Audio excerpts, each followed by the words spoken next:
Olá! Este é o Literatura Oral, podcast de leitura comentada e de sugestões literárias. No último post, li a minha crônica O Brechó da Rio Branco.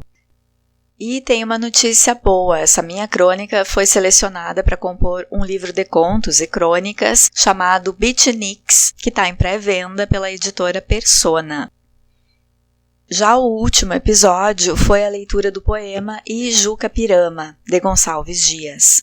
Gente, quanto tempo desde a última publicação, mas para compensar, este episódio está recheado. Tem sugestão literária e leitura comentada.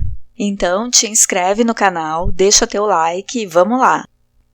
Antes de começar, deixa só eu comentar sobre uma situação lamentável que aconteceu na Câmara de Vereadores de Porto Alegre semana passada, com uma mulher xingando vereadoras mulheres, e dizendo que as vereadoras são empregadas dela.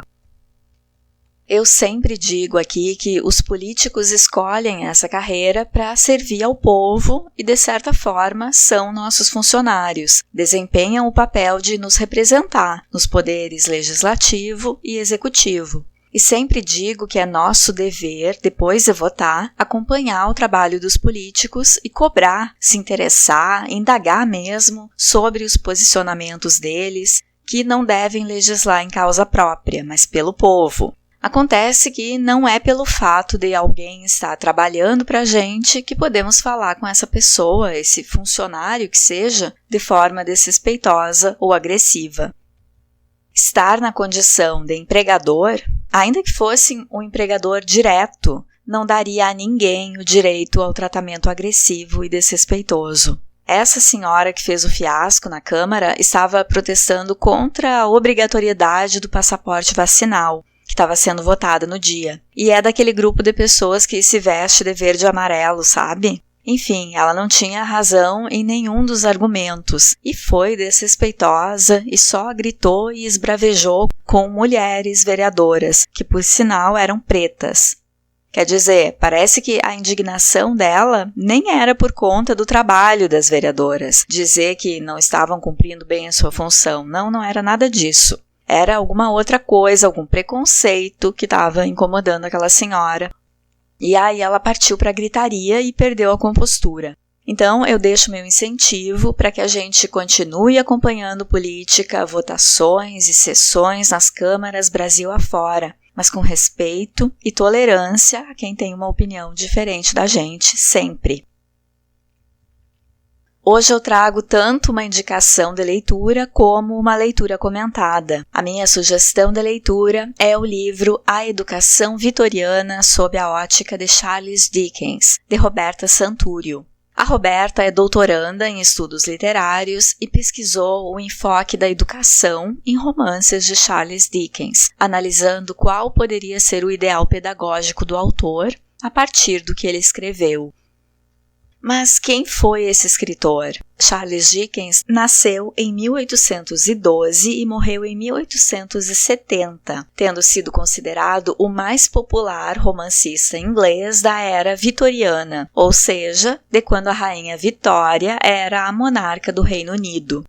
De forma sutil, Dickens adicionou crítica social na sua obra. Ele soube valorizar as tradições sem ser um conservador. Por exemplo, ele se separou da esposa, mãe dos seus 10 filhos, quando isso representava um escândalo.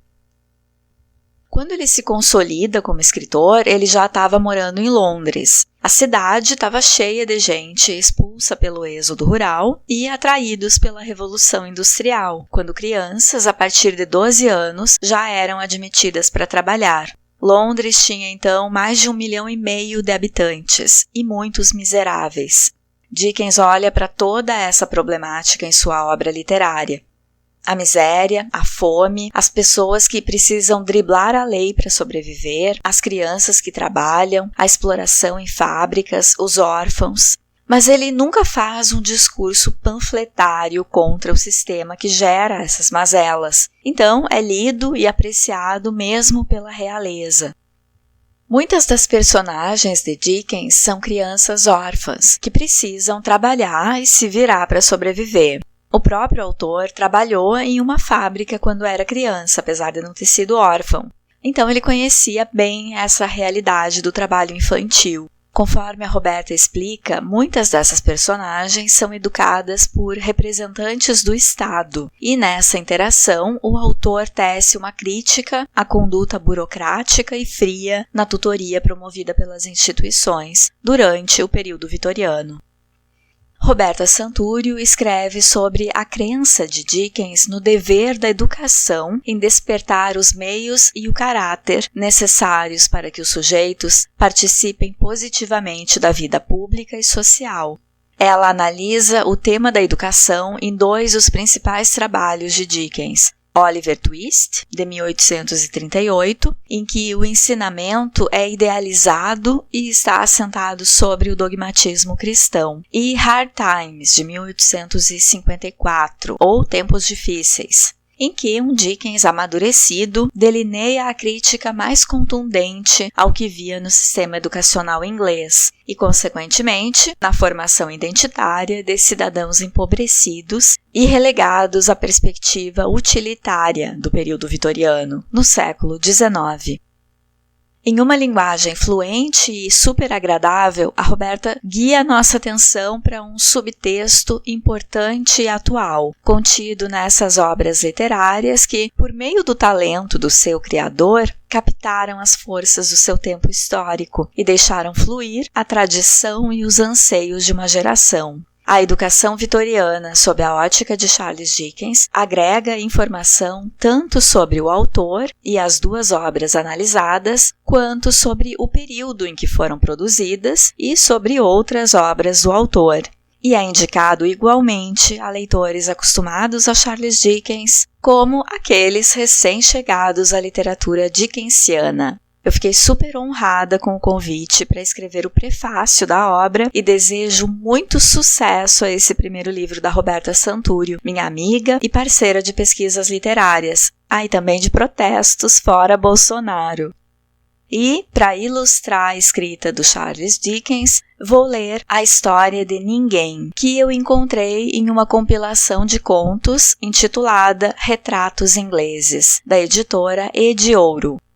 Eu tentei fazer contato várias vezes com a Ediouro, pedindo autorização de leitura, tomara que eles ainda respondam. A tradução é de José Paulo Paes e a seleção dos textos de Maura Sardinha.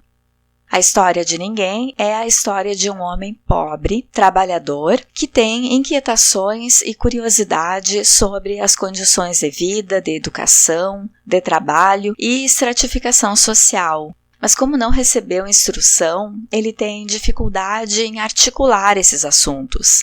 Próximo à residência dele moram uns poderosos, que decidem como as coisas são. Eu não vou ter como marcar isto na leitura, mas alguns substantivos neste conto estão grafados com a primeira letra maiúscula, mesmo no meio das frases, como acontece com céu, mestre, patrão e multidão. Como é que a gente pode interpretar isso?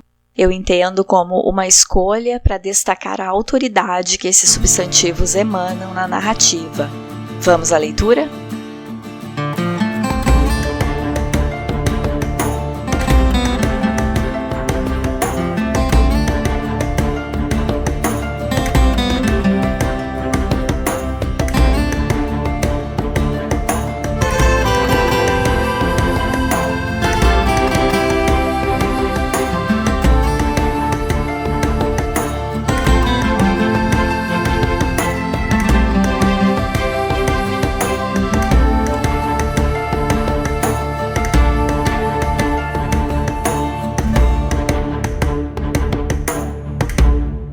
A História de Ninguém.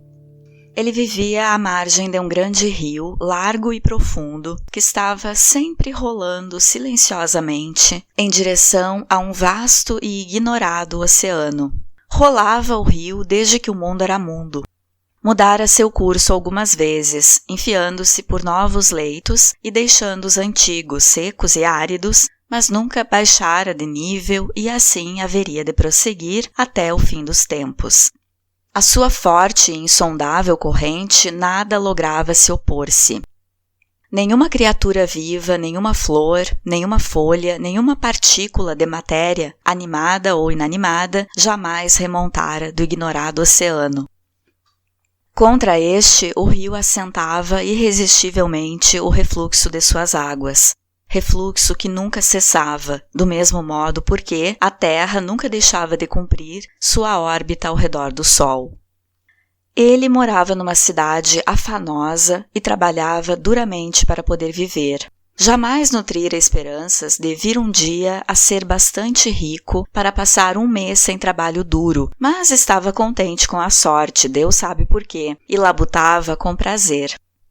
Pertencia a uma imensa família, cujos filhos e filhas, sem exceção, ganhavam o pão de cada dia, lidando incansavelmente desde o nascer ao pôr do sol. Além da sina que lhe coubera, ele a nada mais aspirava. Havia muito bater de tambores e soprar de cornetas e arrengar de comício no bairro onde morava, mas ele nada tinha a ver com isso. Todo esse ruído e estridor provinham da família Bigwig, cujo esquisito modo de viver muito impressionava. Os Bigwigs erigiam as mais estranhas estátuas de ferro, mármore, bronze e latão diante de sua porta e escureciam-lhe a casa com pernas e rabos de insólitas imagens equestres. Ele ficava a ruminar no que significava tudo aquilo. Sorria o seu rude sorriso bem-humorado e prosseguia com o árduo labor. A família Bigwig, composta da gente mais pomposa e barulhenta das vizinhanças, havia tomado a si a tarefa de poupar-lhe o trabalho de pensar por conta própria e de gerir-lhe vida e negócios. Ótimo, dizia ele, disponho de pouco tempo livre e quiserdes ter a boa vontade de cuidar de mim em troca do dinheiro que vos pago, pois a família Bigwig não lhe desdenhava as contribuições monetárias. Ficarei aliviado e grato, tendo em conta que sabeis mais do que eu.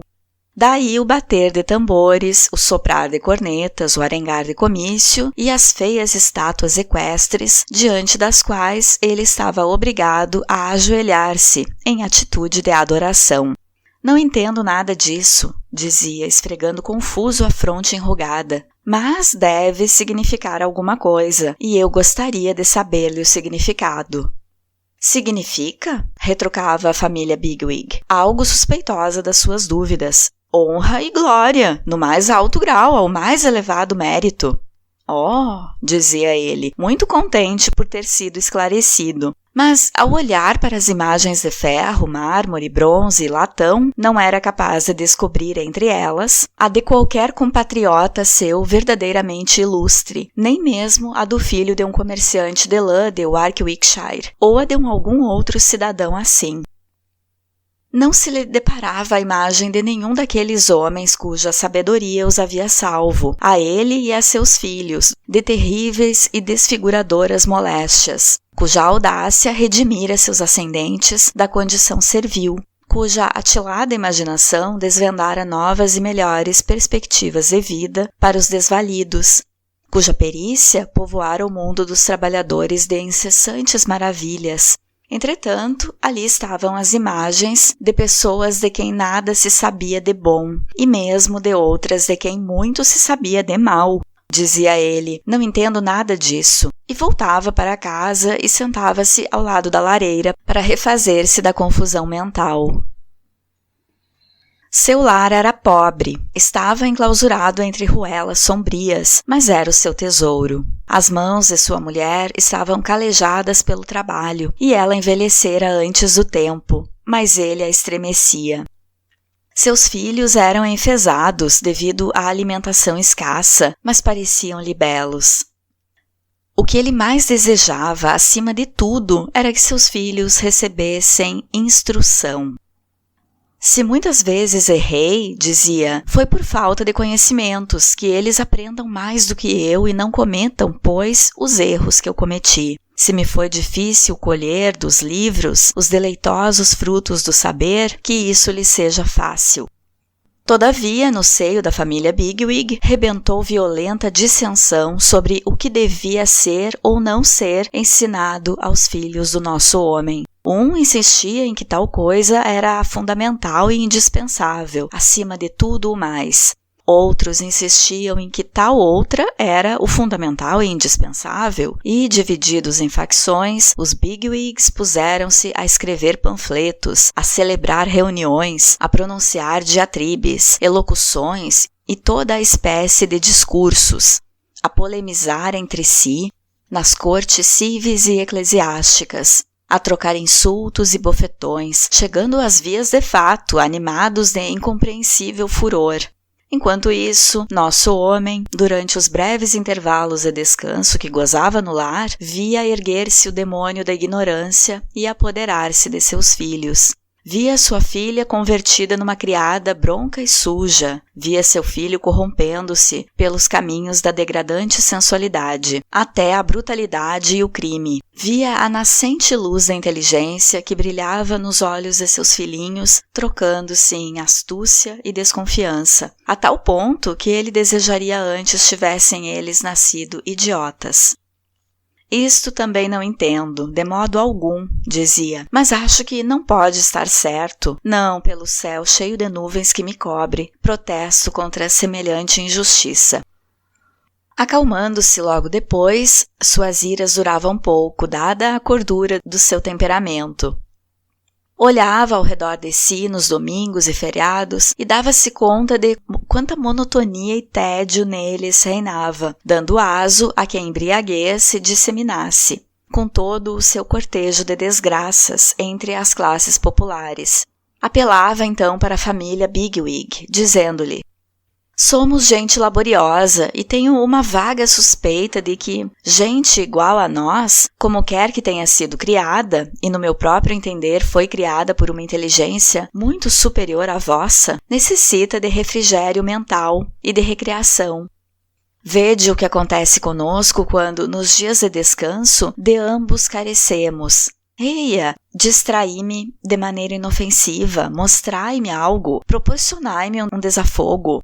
Ao ouvir isso, a família Bigwig rompia numa barulheira ensurdecedora. Quando algumas poucas vozes débeis se erguiam, propondo-se a mostrar-lhe as maravilhas do mundo, as grandezas da criação, os câmbios imensos do tempo, as obras da natureza e as belezas da arte, mostrar-lhe tais coisas a qualquer momento de sua vida em que pudesse admirá-las, erguiam-se entre os bigwigs tal alarido e frenesi, tais sermões e instâncias, tais resmungos e memoriais assinados, tal troca de insultos e de apodos, tal tempestade de interpelações parlamentares e contestações sem energia, em que o não me atrevo contraponteava com o eu quisera, que o nosso pobre homem ficava atônito e aterrado ao olhar em torno de si.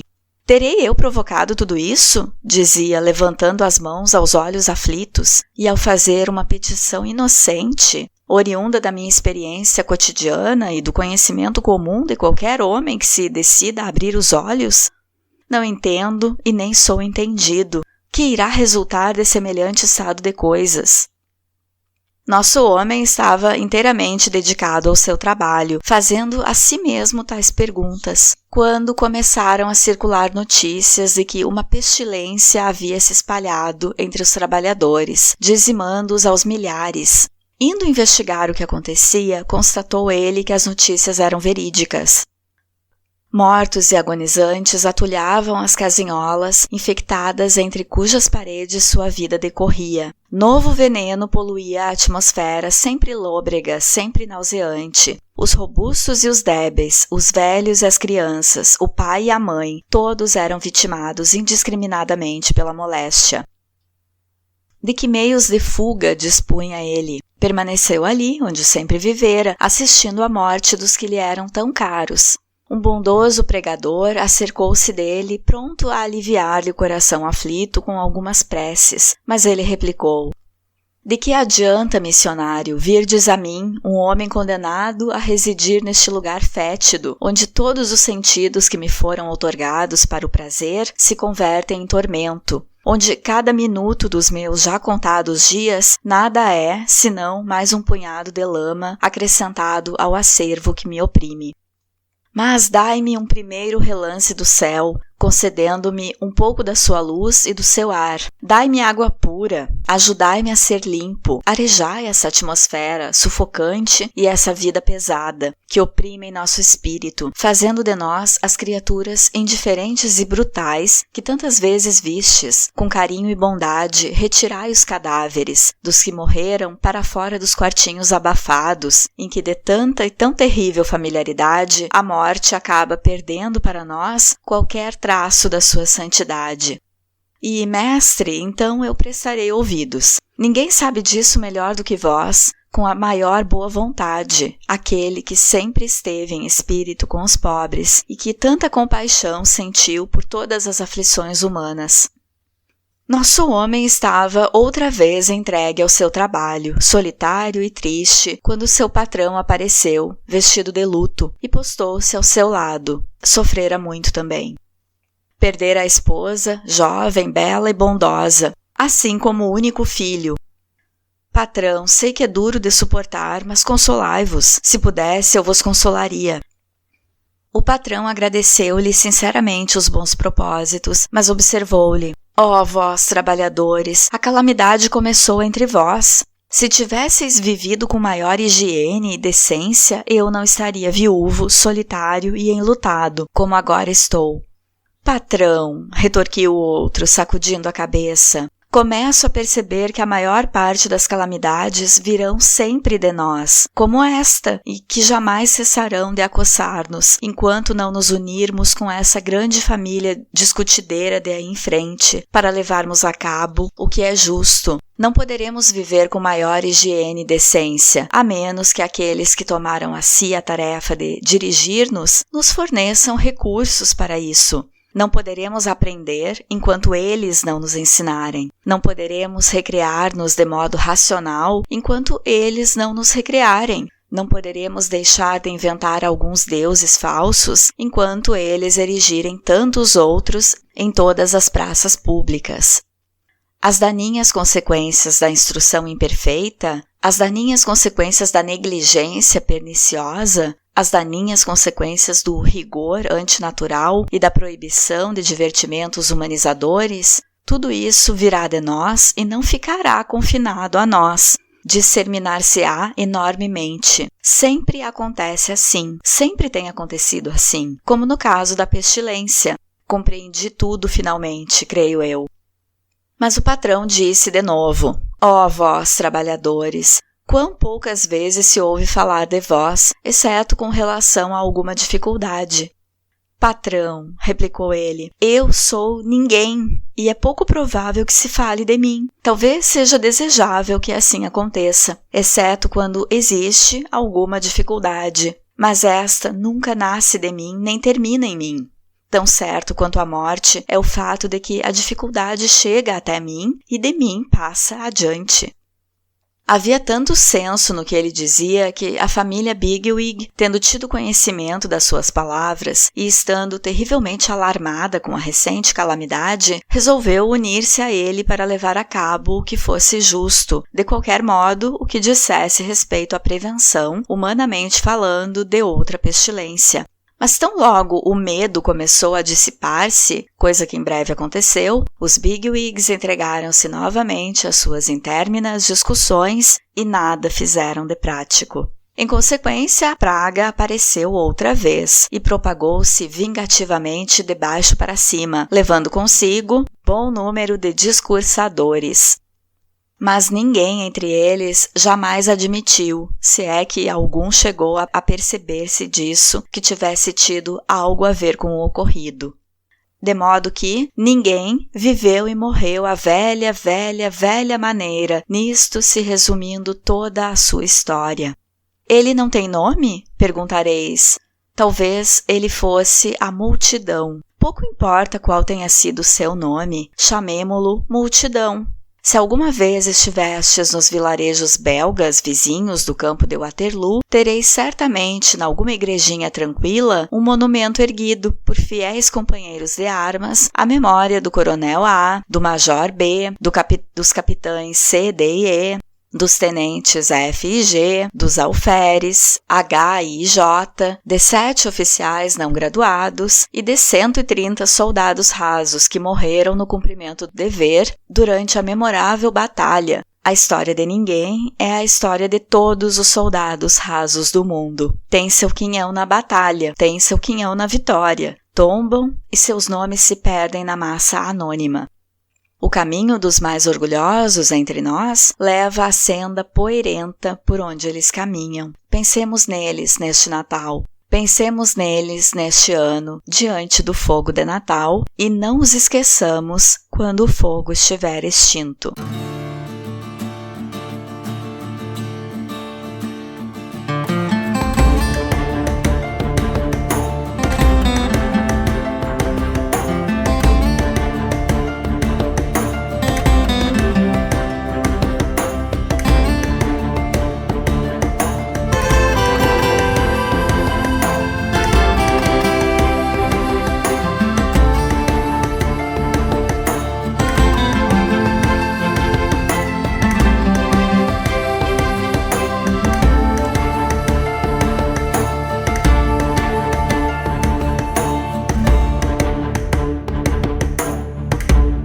Eu brinco que Dickens usava a técnica morde e assopra, porque dá indicativos da injustiça social inglesa, mas termina os textos com uma referência religiosa, ou com uma cena de perdão, ou um final feliz, bem ao gosto do que poderia agradar a rainha. Isso, na verdade, é muito inteligente da parte dele, é diplomático.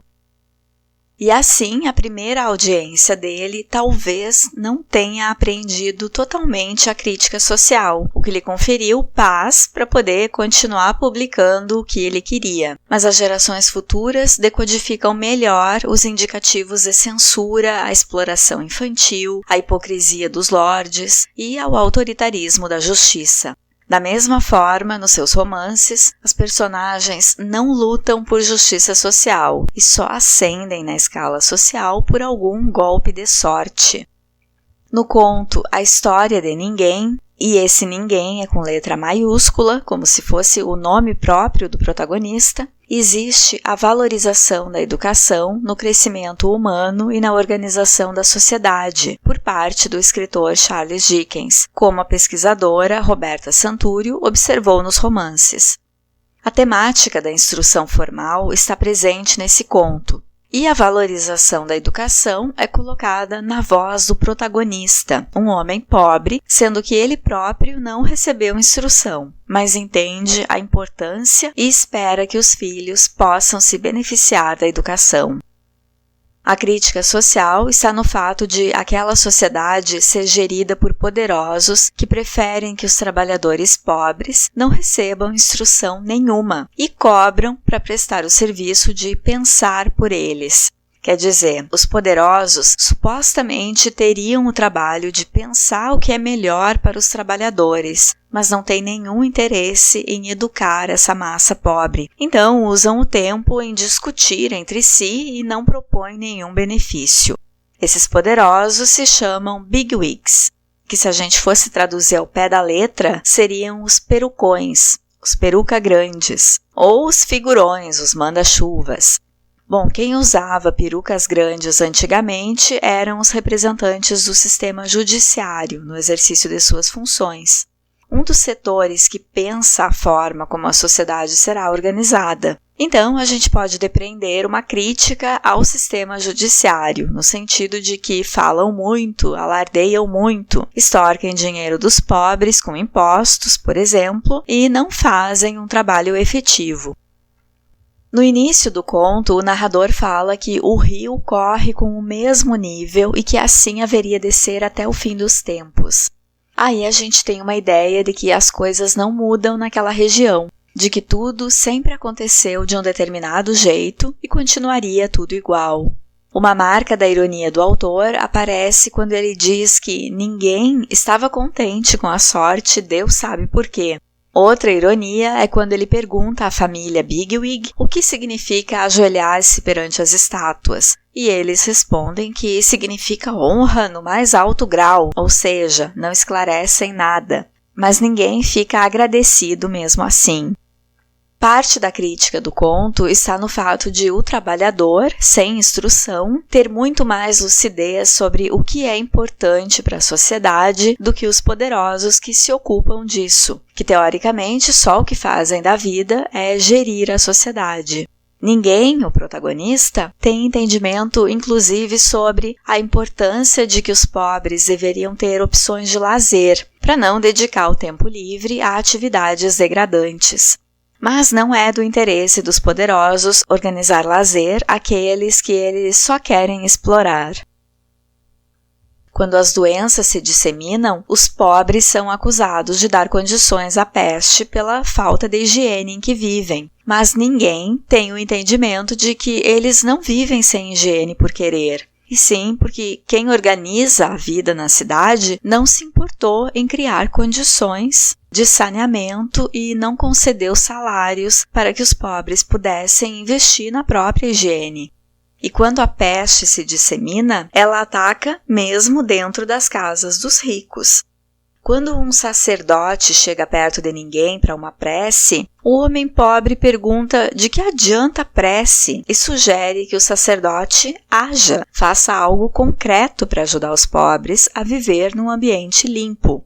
Dickens constrói essa personagem muito lúcida, com o entendimento que a oração não é o que salva, mas uma atitude profilática. Essa característica de discernimento e lucidez entre os pobres é muito presente nos textos de Dickens, bem como o mau caratismo associado aos ricos e poderosos. O autor reserva muitas vezes a retidão de caráter aos pobres. Aquilo que eu falava de morde a sopra, do Dickens fazer uma crítica e depois terminar com outro tom, encerrar os contos e romances com um tom benevolente, que agradaria aos leitores abastados, está também nesse conto, quando ele diz para lembrarmos dos soldados rasos no Natal e também quando os festejos tiverem passado. Natal é uma temática que o autor gostava bastante. De certa forma, Dickens está criticando uma organização social de exploração dos pobres, de negligência aos trabalhadores, que era vista na Inglaterra do seu tempo. Então, a crítica é válida para a Inglaterra, mas, como bom morde a sopra, ele joga a crítica para a Bélgica, dizendo no final do conto que lá é que estão erigindo estátuas a supostos heróis de guerras, heróis esses de quem o povo nem toma conhecimento. Então, ele cita esses coronéis e majores por letras maiúsculas e não por nomes.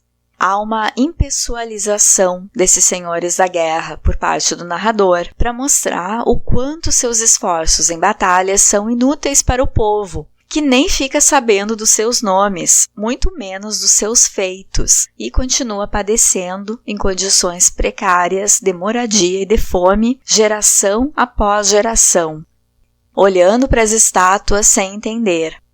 É uma crítica à inutilidade das muitas guerras nas quais as nações se envolvem, e também à prestação de homenagem a quem nada fez de efetivo por seu povo. Mas, esperto que só, ele não diz que quem está erigindo estátuas e gastando dinheiro em batalhas é a sua Inglaterra, mas joga a crítica para a Bélgica, um país mais próximo à cultura da França, que por sua vez é um adversário histórico da Inglaterra por territórios, por colônias, enfim. Quer dizer, ele morde com a crítica às tantas estátuas e assopra dizendo que é lá na Bélgica, nem é aqui na Barra da Saia da Rainha Vitória. Fato é que a Inglaterra teve suas homenagens a figurões que exploraram o povo, sim. Ano passado, em 2020, durante os protestos do Black Lives Matter, a estátua de um escravocrata, o traficante de escravos Edward Colston, foi derrubada em Bristol. A História de Ninguém traz o pronome indefinido como nome próprio, em letra maiúscula, e isso me lembra uma passagem da Odisseia, de Homero. A Odisseia é sobre o retorno de Ulisses a Ítaca, depois dos 10 anos da Guerra de Troia. Ulisses passa por várias aventuras até chegar na ilha onde é rei, e um dos lugares em que ele vai parar com seus navios é em uma ilha de ciclopes, que são gigantes com um olho no meio da testa. Lá, Ulisses e seus homens ficam prisioneiros do gigante Polifemo. A forma de conseguirem se salvar foi Ulisses ter dito a Polifemo que seu nome era Ninguém. Assim, quando os homens estavam atacando o gigante e ele grita por socorro dentro da caverna, quando os outros gigantes perguntam: "Quem é que está te atacando, Polifemo?" Polifemo responde: "Ninguém! Ninguém está me atacando! Ninguém está me matando!" Os amigos entendem que nenhuma pessoa está atacando e vão embora cuidar da vida. E Polifemo acaba sendo derrotado pela astúcia e pelo jogo linguístico armado por Ulisses, o protagonista dessa epopeia. O Ninguém do conto de Dickens também é astuto, mas não é rei, é um homem do povo. Então o que ele pensa, a forma como ele acha que a sociedade deveria ser organizada, pouco importa. O Ninguém de Dickens não consegue derrotar o gigante da desigualdade social. No fim da vida, Dickens fazia espetáculos em que lia em voz alta os seus romances. Era um tempo em que se lia em voz alta para família e amigos. Se fosse hoje, Charles Dickens podia ter um podcast como Literatura Oral, né? Ficou com vontade de saber mais sobre o autor? A Educação Vitoriana sob a ótica de Charles Dickens, de Roberta Santúrio, está disponível no site da editora Apres e nas principais livrarias e sites de compras. Por hoje eu fico por aqui. Cuidem-se, um abraço para quem sabe que vacina não dá AIDS e até o próximo episódio do Literatura Oral.